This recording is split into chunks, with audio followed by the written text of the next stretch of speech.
कामदेव ने किसे हरा दिया? शंकर जी। तीसरी आंख खुल गई कामदेव के चक्कर में। बाद में कामदेव को जला भी दिया शंकर जी ने, पर भंग तो कर ही दिया।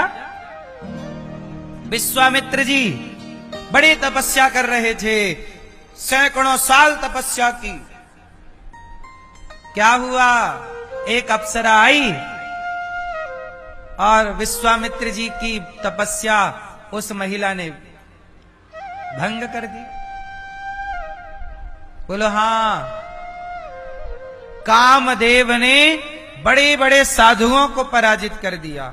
एक साधु जी यहीं वृंदावन में रहते थे, उनका नाम था सौभरी ऋषि। क्या नाम था? वो पानी में खड़े होकर तपस्या कर रहे थे यमुना जी में। सैकड़ों साल हो गए जल में खड़े हैं, तपस्या तपस्या। एक दिन पानी के अंदर जानते हो क्या देखा? एक मछली अपने मत्स्य के साथ घूम रही थी। मछली किसके संग घूम रही है? अपने मत्स्य के साथ रमण कर रही है। तो मछली और मत्स्य का संयोग संत जी ने देखा। तो महर्षि सौभरी ऋषि के मन में काम वासना जाग गई, जबकि तपस्या इतनी की, और कामदेव ने उन्हें भी छल लिया। बाबा जी बोले कि अब तो देखो मुझे भी ऐसे ही अपनी पत्नी के संग रमण करना है, पर मैं तो बाबा जी हूं, मेरी तो कोई पत्नी है नहीं, क्या करूं? तब एक राजा के पास गए, महाराज मुझे आपकी बेटी से ब्याह करना है। अब राजा मना करें कि मैं अपनी बेटी से नहीं करूं तो बाबा जी तपस्या दे डालें या वो श्राप दे डालें।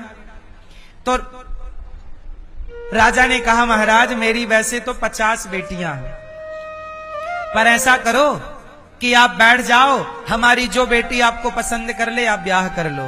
बाबा जी समझ गए कि मैं तो बाबा जी हूं, मेरे को कौन पसंद करेगा। तब बाबा जी ने अपने तप के प्रभाव से अपने को सुंदर बना लिया, और जब सुंदर बनाया तो पूरी 50 की 50 लट्टू हो गई, और बाबा जी के हो गए 50 ब्याह, और 50 के संग रहे। काफी टाइम तक बच्चे बच्चे सब पैदा हुए, दादा बन गए। बाद में मन हुआ राम राम राम, मैंने तपस्या छोड़ के कहां उलझ गया। सब छोड़ के फिर तपस्या करने गए, तब उनका कल्याण हुआ। तो कामदेव हंसने लगे कि मैंने सबको पराजित कर दिया। कामदेव हंसने लगे कि मैंने इस धरती पर ऐसी कौन स्त्री होगी जिसे काम ने पराजित ना किया हो। इस धरती पर ऐसा कौन पुरुष होगा जिसे काम ने पराजित ना किया हो। क्यों? काम ने कैसे पराजित किया? एक सास अपने दामाद के संग भाग गई। बोलो हाँ। काहे भाग गई? तो सास को कामदेव ने परास्त कर दिया, भाग गई दामाद के संग। काय के लिए गई थी? चमड़ी की भूख मिटानी तो गई थी। यही तो कामदेव है।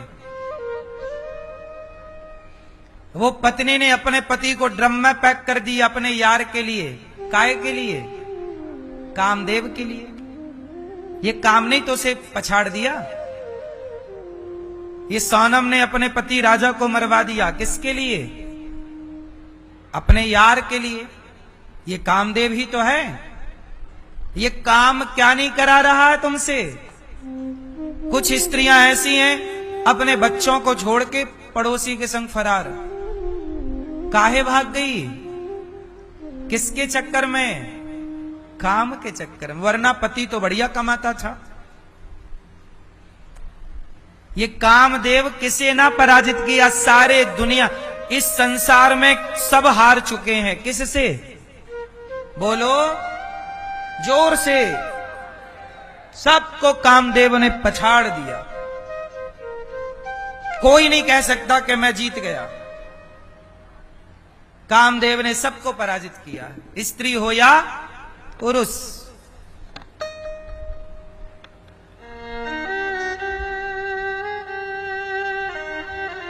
और तो छोड़ो, शंकर जी को हरा दिया कामदेव ने। और सुनो, नारद जी को हरा दिया। नारद जी को देख के हंस रहा। नारद जी को बड़ी बुराई लगी है, देख हंस रहा। अब कोई हरा दे तो वो हंसेगा। नारद जी हार गए। अच्छा, नारद जी को भी कामदेव ने हराया, पता आपको? एक बार नारद जी का भी मन हो गया मैं भी ब्याह करूं, और ब्याह करने के चक्कर में एक स्त्री से ब्याह करने का प्रस्ताव रखा। विश्वमोहिनी उसका नाम था। भगवान से कहा कि प्रभु आप जरा अपना वाला रूप हमें दे दो। तो भगवान ने अपना रूप दे दिया बंदर वाला, और नारद जी बंदर बन गए। और कामदेव ने नारद जी को भी नचाया। तो जब एक बार कामदेव हंसा तो नारद जी से कामदेव ने पूछा, नारद जी बताओ, मैंने सबको हराया इस धरती पर, कोई बचा हो तो बताओ।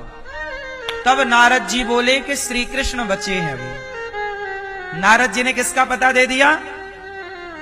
जोर से, श्री कृष्ण का। बोले जाओ, ब्रजमंडल में कन्हैया है कृष्ण, यदि आप कामदेव उसे हरा दो, उन्हें हरा दो, तो मैं जानूं कि तुम कामदेव हो। कामदेव बोला अच्छा मैं चला। कामदेव किसे हराने आया? श्री कृष्ण को। तब श्री कृष्ण से आकर बोला कामदेव प्रभु मैं आपको हराऊंगा। तो भगवान कृष्ण बोले बता कौन सा युद्ध लड़ेगा, मैदान का कि किले का? बोले मैदान में लड़ेंगे आमने सामने। भगवान कृष्ण बोले सुन, तू मुझे हराएगा, चल ठीक है, मैं स्त्रियों को बुलाता हूं। तब भगवान ने बांसुरी बजाई और सारी गोपियों को बुलाया। गोपियों से सज गए। एक कृष्ण है पुरुष, हजारों स्त्रियां हैं। अब सोचिए स्त्रियां हो और पुरुष अकेला हो तो कामदेव से बच सकता है? कामदेव ने पूरा जोर लगा दिया, पूरा जोर लगा दिया, पर भगवान श्री कृष्ण के ब्रह्मचर्य को वो भंग ना कर सका। पूरी रास रचाते रहे भगवान, गोपियों के मध्य नाचते रहे, भगवान लीला करते रहे, पर कामदेव ने पूरी ताकत लगा ली, पर कृष्ण को वो बिगाड़ ना सका। तब कामदेव चरणों में आकर गिरा। प्रभु कामदेव ही च्युत हो गया, पर भगवान च्युत ना हुए। तब से कामदेव ने भगवान को नाम देके पुकारा, आपको प्रभु मैं अच्युत कहता हूं। आप च्युत नहीं हुए, क्या हो आप? अच्युत। तब से कृष्ण का एक नाम पड़ा अच्युत। आप लोग सब गाते हो अच्युतम केशवम कृष्ण दामोदरम राम नारायणम जानकी वल्लभम। अच्युतम क्या बोलते हैं? अच्युतम क्या बोलते हैं? अच्युतम। ये जो अच्युतम अच्युत नाम है, ये नाम किसने दिया? कामदेव ने। और कामदेव ने भगवान श्री कृष्ण से युद्ध लड़ा, पूरी जान लगा दी, स्त्रियों के साथ खड़े हैं, पर कामदेव खुद च्युत हो गए। भगवान अच्युत हैं। इसलिए तो कृष्ण योगियों के भी योगी हैं। ये रास इसलिए करना पड़ा क्योंकि कामदेव के घमंड को तोड़ना था।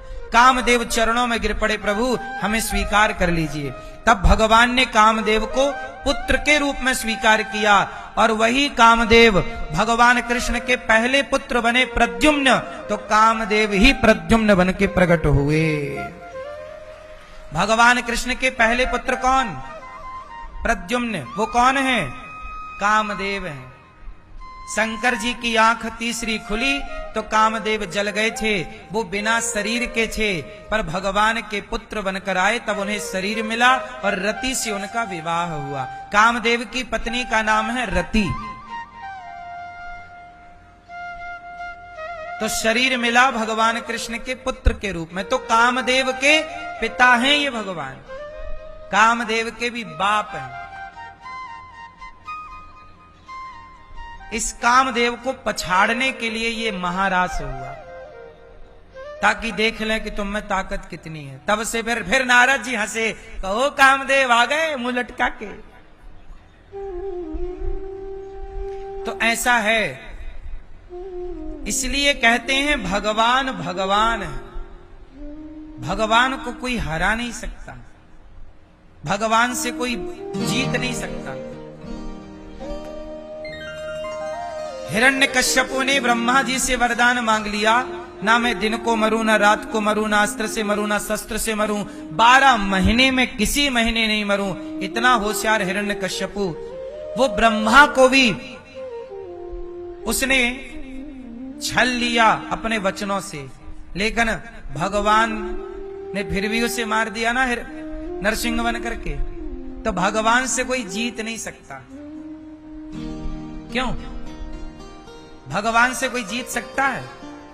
इसलिए कहता हूं भगवान को चैलेंज ना करो।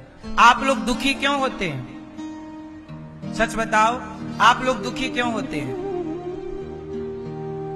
क्योंकि आप लोग ईश्वर को चैलेंज करते हो। कैसे? अब जैसे देखो, कैकेयी माता दुखी हो गई, बेटे ने मां कहना छोड़ दिया, पति की मृत्यु हो गई, समाज में बड़ा अपमान पाया माता कैकेयी ने। बोलो हां। अब सोचो क्या गलती हुई। आओ मैं आपको 2 उदाहरण देता हूं, एक शास्त्रों से और एक आज से। बहुत ध्यान से सुनना, आप सबके बहुत मतलब की बात है। देखो, विधि का विधान होता है। क्या होता है विधि का? विधि का विधान था कि अयोध्या के राजा राम बने। विधि का विधान क्या था? कि अयोध्या के राजा, लेकिन कैकेयी ने इस विधि के विधान को स्वीकार नहीं किया। कैकेयी बोली कि मैं विधि के विधान को बदलूंगी और मेरा बेटा राजा बनेगा। जब कैकेयी ने विधि के विधान को, ईश्वर को चैलेंज किया कि नहीं, जब दशरथ जी राजा होके कह रहे हैं कि राम राजा बनेंगे, तो मतलब विधान तो यही कह रहा है, प्रजा भी तैयार है, सब तैयार हैं, विधान यही कह रहा कि राम राजा बने। लेकिन आप क्या विधि के विधान को चैलेंज कर रही हो? आप कह रही हो नहीं मेरा बेटा बनेगा। और कैकेयी ने जब अपना दिमाग लगाया और विधि के विधान को नकारना चाहा, तो क्या हुआ? कैकेयी विधवा हो गई। कैकेयी का बेटा, जिसके लिए ये षड्यंत्र रचा, वो कैकेयी का बेटा भरत हाथ से चला गया। भरत जी ने कभी उसके बाद कैकेयी को माता नहीं कहा। कैकेयी को ये बोला कि तुम्हारे मुंह पे कीड़े क्यों नहीं पड़ गए जब तुमने राम को वनवास भेजा। कैकेयी ने इतना गलत निर्णय ले लिया कि उसके बाद से किसी बाप ने अपनी बेटी का नाम कैकेयी नहीं रखा। कौशल्या 1000 होंगी, सुमित्रा 1000 होंगी, पर कैकेयी, किस बाप की बेटी का नाम कैकेयी है बताओ? लोगों ने नाम लेना तक छोड़ दिया कैकेयी का, क्योंकि ईश्वर को चैलेंज कर दिया। ईश्वर के विधान को कैकेयी ने स्वीकार, जोर से, ईश्वर के विधान को कैकेयी माता ने स्वीकार। इसलिए हम कहते हैं कि आपके लिए जो परमात्मा ने विधान बनाया है, उस विधान को स्वीकार करो।